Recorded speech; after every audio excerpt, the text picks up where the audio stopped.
Wonderful to have you here today, Asmara. Thank you so much for being on the show today. Hi, Katie. Thank you so much for having me. I'm so pleased to be here with you too. Amazing. And we have so much ground to cover. It's so exciting. I love what you work with, all about systems. The very first thing is, why the Faff-Slayer? Why do you call yourself the Faff-Slayer? So actually, this story is a very good admonition on listening to one's customers, because it's something that one of my clients called me facetiously, jokingly. And when she said it, I was like, wait a second, that's exactly the thing. That's totally the thing. Cheers, mate.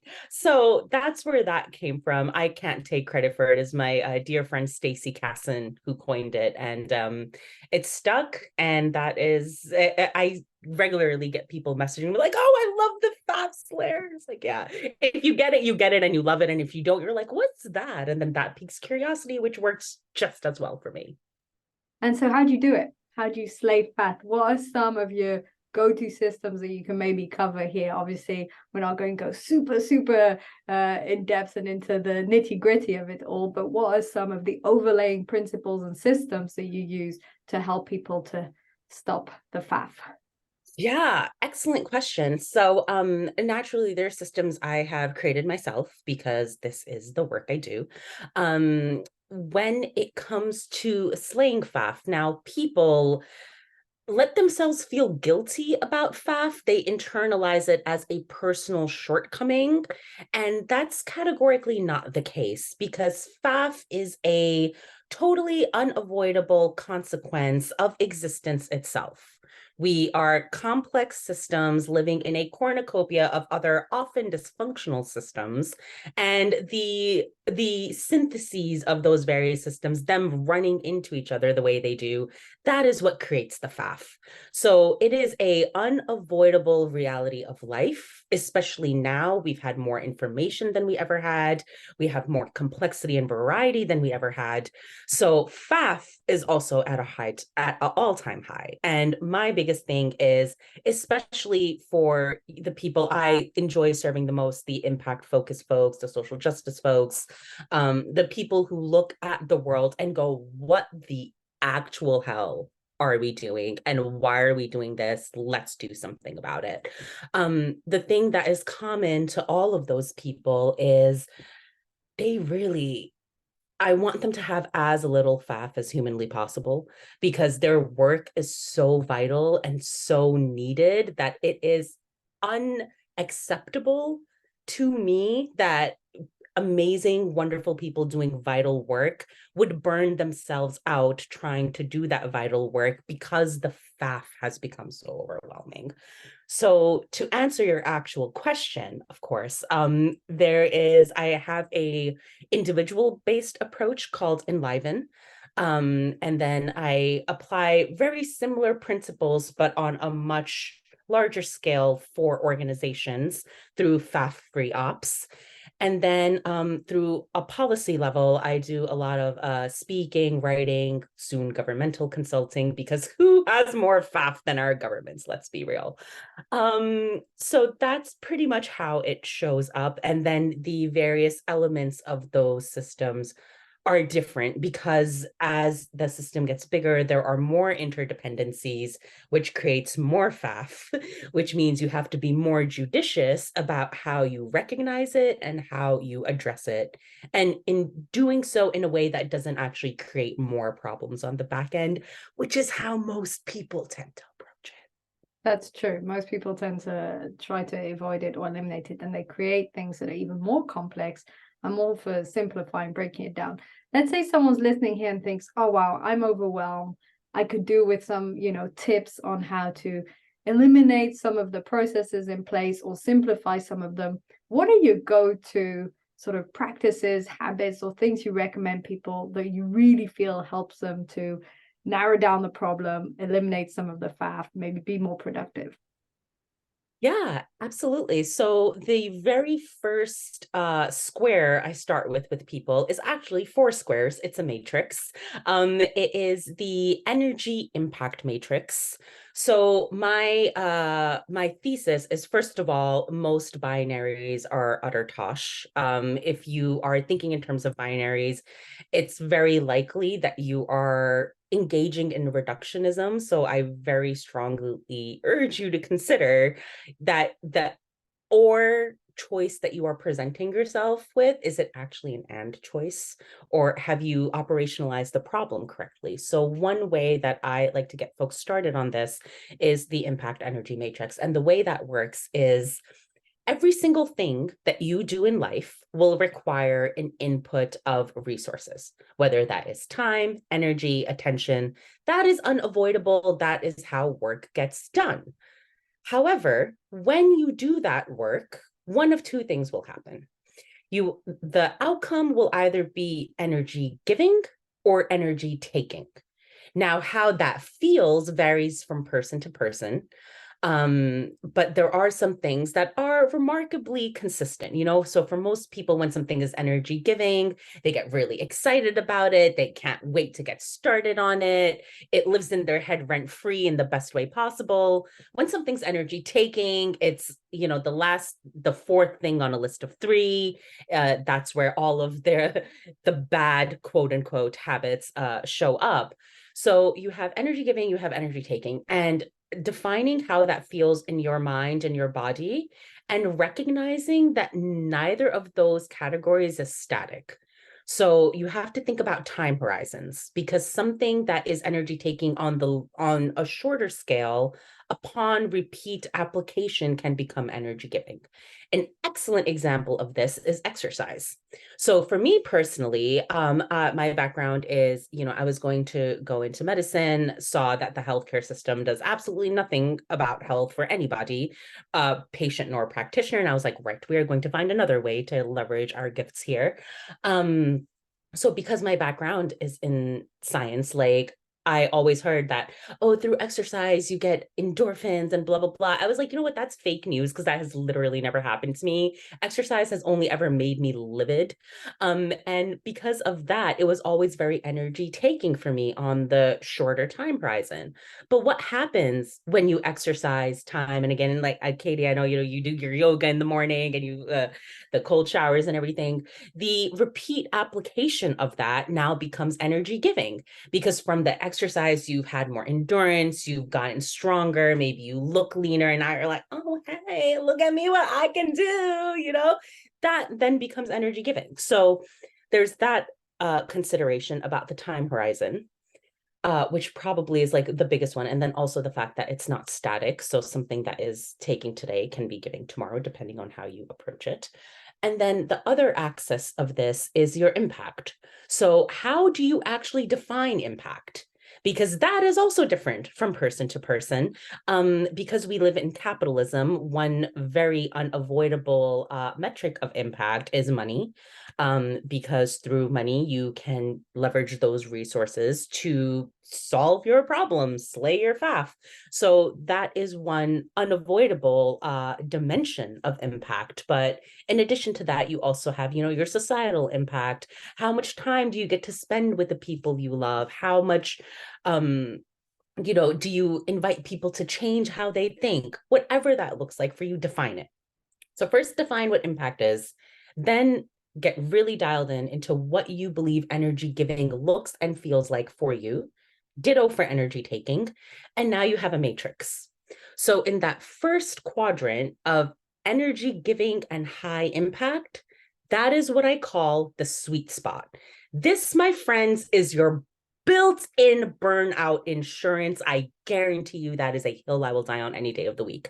Because what it does is it creates this gorgeous reinforcing loop of the work giving you energy as you do it.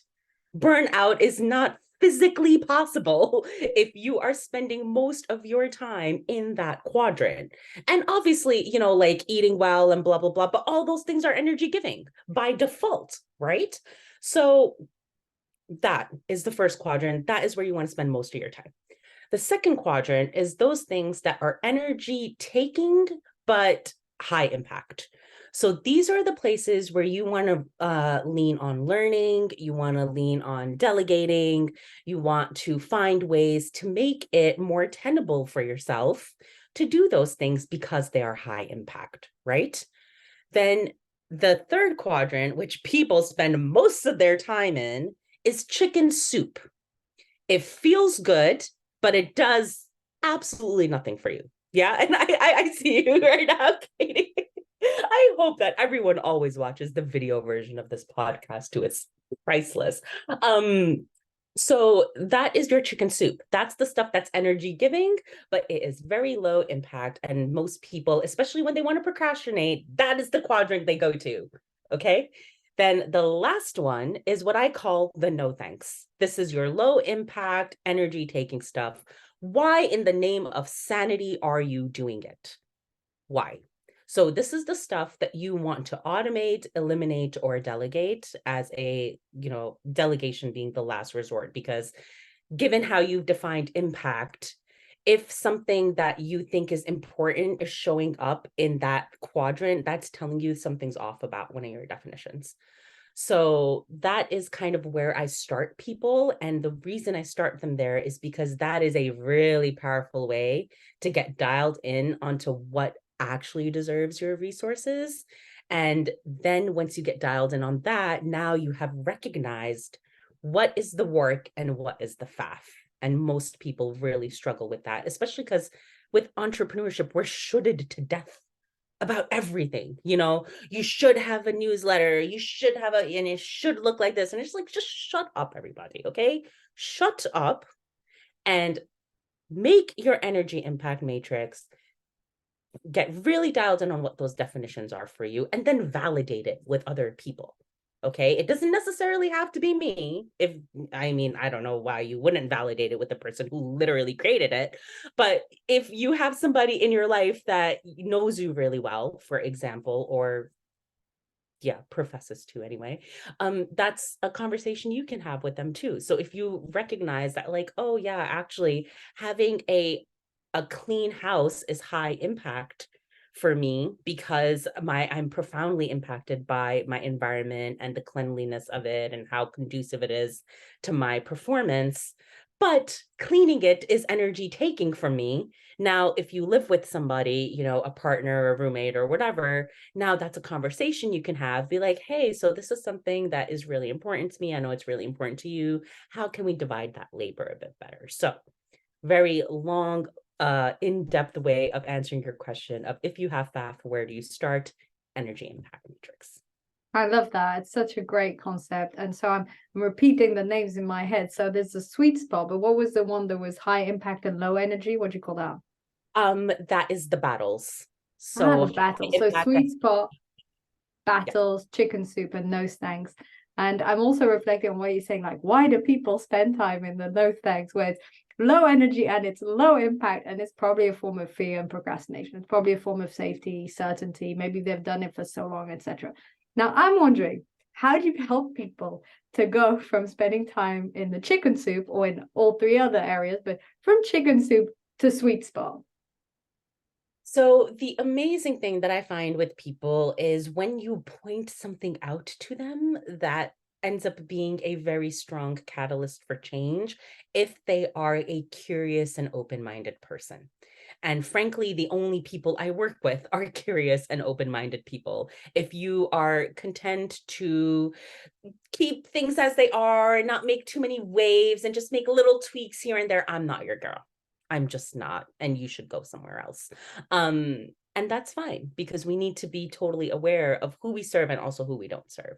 So with that, when they first do this exercise, they go, oh my God, like, because what I do is after that exercise, I say, right, I want you to grab whatever you use as your quote unquote to-do list, okay, wherever it may be, whatever state it is in, however outdated it is, I want you to grab it and I want you to look at the things on that list and assign them to the quadrants in which they belong. And 80+% of the time, they recognize that their to-do list is very heavily in chicken soup or no thanks. And the things that they are constantly putting off and procrastinating and worrying about, that's the stuff that's sat in battles. And they are letting themselves kind of live in this analysis paralysis because they, again, are internalizing everything. So the thing is, and this is one of the many hills I will die on any day of the week, entrepreneurship is a fancy word for making stuff up as you go along. That is a veritable fact. And I swear to you, you will not find a single exception to it. I don't care how pretty your business plan is. I don't care how wonderful your customer canvas is. No, it all goes to hell the second it meets the real world. And this is fact. So what happens is because entrepreneurship is that way, most people solve problems one at a time as they come up. Okay, so what happens is, oh my God, I had started with a spreadsheet and it's not working. I need a CRM. Mr. Google, best CRM. Let me tell you a little something about Mr. Google, okay? Mr. Google is a search engine. And in our modern, wonderful world, we have something called search engine optimization, SEO. Mr. Google tells you who has invested in their SEO and nothing else. Nothing else, okay? Do not go to Google for personalized questions. I swear to God, you will not find the answer you are looking for. Best case scenario, worst case scenario, you will find something that is actively harmful to you that you will try to do because you're trying to do the square peg round hole thing and apply a system that is not suited to how your brain works. Simple, right? So when it comes to how you get people to make that shift, the first step is always, always, always awareness. And because of the type of people I work with, that awareness kicks off this chain reaction of now that I know, I can't not know. And now that I know, I want to do better. So then we start looking at, right, if they're an individual, that exploration looks a little bit different. If they're a organization, that exploration looks a little bit different. There's some elements that are inherent to both approaches of systems. But the reason I brought up the entrepreneurship thing earlier actually is the reason we internalize things is because we build so much of ourselves into our businesses without realizing it. Because we are systems, our businesses are systems, we literally cannot help the cross-pollination, which is why when something is a battle, you know, in that second quadrant, we take it so personally. We're like, oh, I'm so shit at this, and I'll never figure out how to do it right. And so is making 6 figures a month, and I have 12 quid in my business bank account. And it's like, sweetheart, comparison is not the thief of joy, expectation is. So yeah, I mean, awareness. And then once, depending on what that awareness brings out for us, now we have a way to understand how we get to line things up so that we can just do a little flake and toss them, like get rid of them all in one go. And that is the spirit of energy efficient systems transformation, which is what I do. And I have to call it that because it's an ungodly number of birds per stone, like ratios that haven't been seen since the asteroid that extincted the dinosaurs. Okay, like so and that's why it's important to do it that way, because as long as you're approaching all of your problems as if they're unrelated, that is how your solutions create more problems. And on that, I actually have a little quip that I like to say a lot. I say, you know, Jay-Z was wrong. You don't actually have 99 problems. You have 5 or 6 that show up in 99 different ways. But if you can recognize what they are, what sits at that foundation, now you have a really, really powerful way to make those transformations. And because we're all systems and we have these leverage points available to us, if you recognize the goals or the paradigms, you know, the mental models, the assumptions, the learnings that underpin the system, then you can do better than that. And that is where the most transformational change comes. Anything else is just putting a Band-Aid. or a Yes, platform. 200%. And loved what you said about entrepreneurship being you invent as you go along. I literally wrote a post the other day saying there was nothing more creative than having your own business. And what I mean by creative is inventing stuff as you go along. You invent the systems, you invent the proposal, you invent the keynote speech you're going to do, you invent the questions you're going to ask on a podcast. You literally spend your time creating stuff, i.e., inventing stuff. So you need to have a lot of creative and mental space. And it was also so funny what you said about this system isn't working. Going from Excel to C, I have definitely done that. And I went back to Excel because unless you have over maybe 2,000, 3,000, like several thousand, then it can become too much. But if you're in the hundreds, Excel works great. I also believe in using less tools and knowing what you're doing with them. Then there was a time I was like Trello and this and that and the other. And I was like, I don't really need Trello. I'm on top of my projects. I literally just I use VS Code instead of OneNote and Notion, and I have it super simplified. Boom, boom, a few lines, my notebook to brainstorm ideas, and my Outlook calendar for putting time blocks. That's it. Simple, easy, and Excel, of course. Well, that's the thing, right? It's like a lot of people, when they run into a problem, they treat it like a tool problem. And I can almost guarantee you it's never a tool problem. It is usually so with organizations, I go through the 5 Ps. So that is perspective, which is literally everything we've just been talking about right now. That paradigm question comes in there. Platforms. So what tools are you using? People, who is involved, not only internally, but who are your clients and who are the people who are paying the money for your service. If the end user is different from the person who's paying, for example, your suppliers, your collaborators, like all of the people who are part of your sphere in some way or another. Your processes, and then your product slash service, but that ruins the alliteration, so product. And how are these 5 things aligned and misaligned with each other? Because it's incredible how many people will pay lip service, but none of their actions actually support it.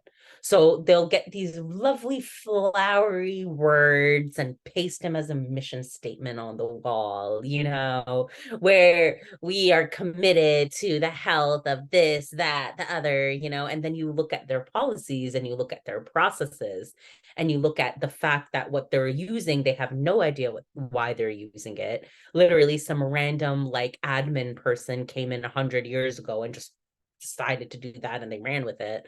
And then they're like, whoa, I wonder why we're so miserable. Geez, what a perplexing mystery this is.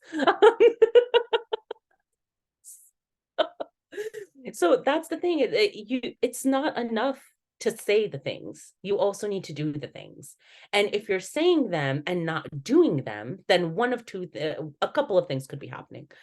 Either and I don't like using the word hypocrite because I think that that's a very loaded word. So for example, on the systems for individual level, there are 5 things that will consistently get in your way every time you endeavor to make a change. One of them is cognitive dissonance.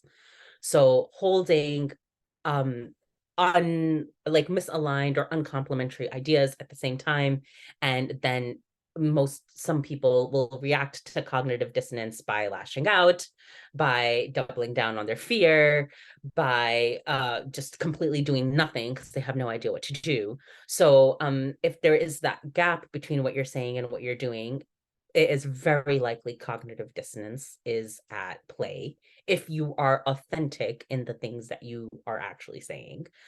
If you're not, then well, now we know why, right? It's obvious. If there is something you are saying that you don't actually believe, it doesn't matter what systems you set up, what processes you set up, it literally could not matter less because the behavior will not align with the way you want it to, because the paradigm from which you are functioning is actively counter to the behavior that you're trying to encourage. So it's cognitive dissonance, it's a straight up misidentification of values, or it's you're conflating what the problem actually is. So you think it's a tool problem because, oh, we have so many Excel spreadsheets and they're all in SharePoint and nobody knows where to find it and blah, blah, blah. It's like, yeah, it's possible you have definitely overgrown SharePoint. And if you don't have, let's say, training for your people and they have to reinvent the wheel every time they do something, that's why you have 20 versions of everything, right? So actually define the problem for what it is, not what you think it is. Yes, and I've done this really often as an entrepreneur. Like I said, when I was looking for CRM, that was mostly because I was delaying and procrastinating reaching out. It's like, oh, let me just change the tool I'm using. Yeah, but the work is still the same. You still need to have conversations in order to have sales, in order to have customers, in order for your business to function. Doesn't matter if you're using Excel or CRM. Yeah. I mean, what I will say is it matters in the sense that there are some things that are going to be reliably true about certain tools. So for example, when it comes up to CRM, most people go, "Oh yeah, I had my VA play about with HubSpot." And can I tell you, like,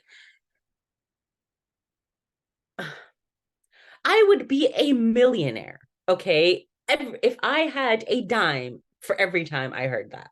Because HubSpot has, as we've established, invested a lot in their SEO. They've invested a lot in their marketing. Therefore, they're a very well-known platform. And they have the carrot of the free trial, which is like the siren's call to an entrepreneur. Yeah, like talk about shiny object syndrome in overdrive, which, by the way, is another thing that's addressed in the person level.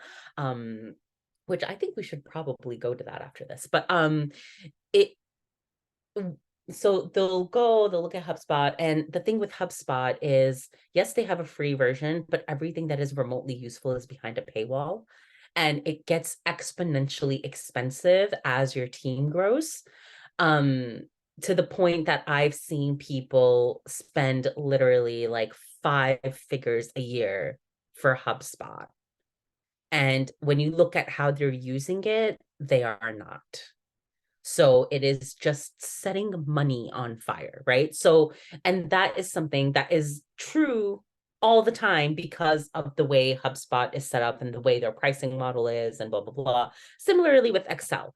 Excel is great, but the problem with Excel is it really limits how well you can organize information, especially non-numerical information. So that's the issue with Excel, because in creating those relationships happen through words. And to capture those relationships in a meaningful way so that you can come back to them and say, oh yeah, Jeff mentioned the last time I spoke to him that his kid was going to take up gymnastics. So whatever, the next time I speak to Jeff, I can ask, oh, how are gymnastics going? If you try to put that in Excel, after a couple of bullet points, it'll be impossible to find because Excel is not built to hold large amounts of non-numerical data. That's not the function of it. So yes. And what tool do you use then? So I use a tool called ClickUp. Now, with ClickUp, it always comes with a giant warning sign from me, because the beauty of ClickUp is it is infinitely personalizable and feature rich. The horror of ClickUp is it is infinitely personalizable and feature rich. So because it is infinitely personalizable, because when you open it, it's a literal blank slate. Like there is nothing there. So you need to be very aware of what the hell you endeavor to do if it's going to be even remotely useful to you. I've had people who have gone to intro calls on me, right? Who have come on to intro calls with me, and then they ask me like, oh, what do you use? And I say, oh, ClickUp. I give them this whole speech and they go, yeah, okay, that's fine. They log off and they go, oh, now that I know what Asmara uses, I can do it myself. They decide to play around with ClickUp, okay? And they drive themselves absolutely bananas because ClickUp is not something that you can play around with willy-nilly. Because there is so much in there. And ever since they changed to ClickUp 3.0, there's even more in there. So I've had people come back like months later, go, oh, I tried ClickUp and it didn't work for me. And I'm like, get out, just leave. I don't want to hear it. Like I already told you straight up, do not think that you can just go sign up and, oh yeah, there we go, Bob's your uncle. No, no. It needs to be created with intense intention, okay? And it needs to be put together by somebody who knows what the hell they are doing. And that is the thing that can put people off ClickUp. So that is why I say, as useful as it is, it's an all-in-one platform. The automations are beautiful. I have all my docs in there. I have all my dashboards in there. Like literally, there is nothing in my life that is important to me that is not in ClickUp. Simple as. But I can do that because I have created it to do that. So yeah, that is my little admonition / mini rant about tools. Nice, nice. You mentioned about not imposter syndrome. I was going to say imposter syndrome. That's a whole other topic. Shiny object syndrome. And what would be your advice on this? And this is probably the last couple of minutes of the interview. So also you might want to pump in whatever you feel people need to hear on this idea of systems and automation and all of that stuff. Absolutely. Oh man, time flies really when you're having fun, right? Like it just didn't even realize where it went. So with the shiny object syndrome, so that is a manifestation of one of an element I call restlessness. Now, restlessness is diffuse energy, it is a lack of focus, a lack of clarity, and shiny object syndrome really is at its base restlessness plus aversion, which is the other element. So what it is the reason why you are so amazed by all these shiny objects, right? Is because on one hand, you are a very curious person. And restlessness is fundamentally curiosity on steroids. So you have that is intrinsic to you. Then you also are living in a world that has an explosion of variety. So that is the environmental impact of that is causing that shiny object syndrome. And then more likely than not, when you're indulging the shiny object syndrome, that is because you are putting off something else that you don't want to be doing. And usually when we put off something we don't want to be doing, it's because there's aversion at play. So we think like, oh my God, I hate this. It's hard. It's uncomfortable. What if they say no? What if they do this? What if they do blah, blah, blah, blah, blah, blah, blah. That keeps running in our mind. And what happens is restlessness plus aversion gives us this wonderful shiny object syndrome. And then we end up chasing our tail for days and days. And then now it's like, oh, my to-do list has so many things on it. I have 12 podcasts I want to listen to. Babe, why? Why? Why are you going to do that to yourself? Nah. And that is why all of my work focuses on that paradigm level and transcending your paradigms. Because if you know what they are and you know how they show up for you, now that is built-in restlessness insurance, because you know what are the things that are actually aligned with your energy and impact, and what are the things that are sat in chicken soup that you're pretending aren't chicken soup. So that is what I will say about shiny object syndrome. A lot of the things that we talk about, a lot of the things that we see are often syntheses of very, very simple, basic elements. But because they are brought together in such a way, they create these incredibly complex patterns of behavior. And the truth is that you can get overwhelmed by those. You can get overwhelmed by the complexity, or you can see through it by really understanding the things that underlie it. So in terms of the work that I do, that I find most fulfilling, like I said, everyone has Faff. you definitely have it. If you think you don't, you're lying to yourself. And I would suggest you stop doing that immediately for your own benefit more than anything else. So whatever form your FAF takes, whether that is you as an individual, whether that is in your business or beyond, that's the kind of thing the FAF Slayer is for. Wonderful. Thank you so much, Asmara. What a great interview. Thank you so much for being on the show today. Thank you so much for having me. It was a pleasure and a joy. And yeah, I look forward to seeing you around. Thank you.